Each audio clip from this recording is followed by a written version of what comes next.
side check muna tayo. Medyo kabado tayo. Ayan. Sige po.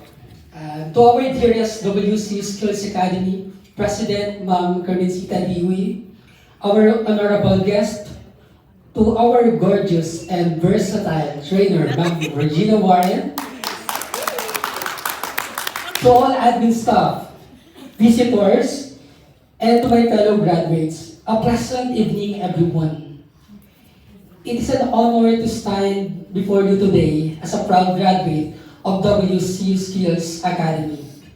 This moment is the result of hard work, dedication, and the constant support of our families, friends, instructor, and especially to my loving wife.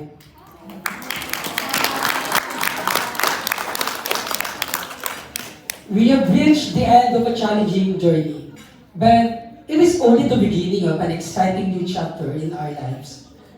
When we first began in this program, many of us were unsure of what to expect. We came from different backgrounds, each with our own unique stories and reasons for pursuing career in caregiving. But what brought us together was a shared passion for helping others and making difference in the world. Throughout our time at WC Skills Academy, we have gained invaluable knowledge and skills. We have learned how to provide exceptional care, communicate effectively with patients and their families, and handle difficult situations with empathy and professionalism. Our training has prepared us to face the challenges that lie ahead with confidence and compassion. Sabi nga kanina ni District Director, no? Caregiving is more than just a job. It is a calling. Maswerte ka na ikaw to. Now, it requires a deep sense of empathy, patience, and resilience. We are entering a field that demands not only technical skills, but also emotional strength. Our work will involve comforting those who are in pain, supporting families during difficult times, and providing a sense of dignity to those in our care. Let's keep in mind the fundamental principles that were taught to us during our training as we begin our professions. Every day, we should act with honesty, compassion, and respect. We have the ability to have a significant impact on our patients and their families' lives. Those who are most in need might find comfort and belief in our generosity and commitment. Also, I would want to use this opportunity to thank the outstanding educators at WCU Skills Academy. Your expertise, tolerance, and support have been crucial to our accomplishment.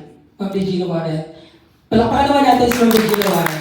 And also, sa mga instructor, Ma'am Andy. Now, you have encouraged us to be the best or to be the greatest caregivers we can be, in addition to teaching us the tools we need to succeed in our careers. We appreciate your support in helping us realize our full potential and your belief in us. Congratulations to all my fellow graduates. Having put in numerous hours to get here, we need to feel proud of what we have managed to achieve. Let's continue to grow and learn from each other as we go forward and support one another. Our time spent here has given us the opportunity to develop friendships that will be very helpful as we negotiate the trials and success of our new careers. As we tend to others, let's not forget to look after ourselves, maintaining emotional and physical balance while providing care can be challenging, so it's critical to ask for help when you need it. We can better serve our patient and give them superior care they deserve if we look after our own health. As a teacher in a public school, I work with the younger, the more promising generation. However, after the facility and hearing after the people's stories, my perspective changes. What about the previous generations? Despite the fact that their efforts have shaped our present, they are frequently disregarded as we focus on the future. It is important to keep in mind that the respect and care we provide our elderly now set the standard for how future generations will value and support aging communities in the years to come. Let's take the chances and challenges that presents themselves as we assume our new roles. Let's work to improve the quality of life of our patients and their families.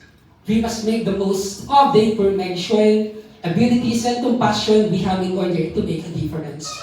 Now, finally, I would want to express my sincere gratitude to everyone who has helped us along the way. We are grateful for your constant love and support. Families and friends, we're grateful to our lecturers, again, especially to Ma'am Regina Warren. Ma'am, you're the best. Thank you for your expertise and wisdom, ma'am. I also like to thank to my fellow guides for their inspirational and companionship. Again, together, we are ready to make a difference in the world.